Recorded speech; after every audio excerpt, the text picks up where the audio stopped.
If I hit here, you'll get all three cameras.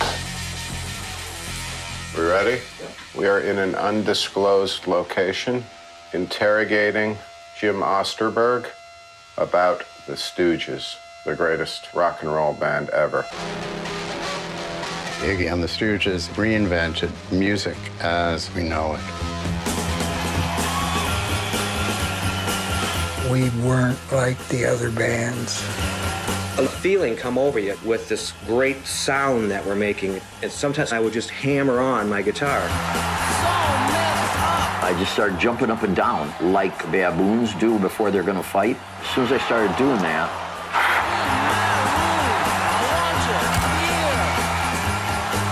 we were real communists. We lived in a communal house. We shared all money. And when we began to write songs, we shared authorship.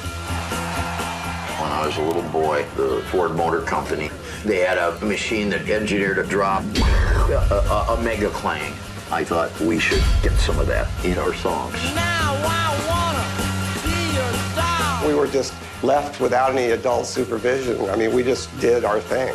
We bumbled around America, playing raggedly. And now I'm ready. Some gigs I could get it together to sing, some I couldn't, upsetting people wherever we went.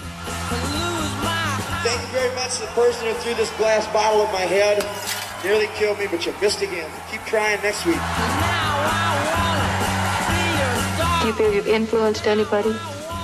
I think I helped wipe out the 60s.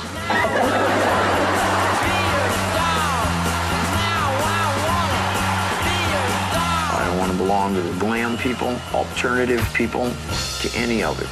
I don't want to be a punk. I just want to be.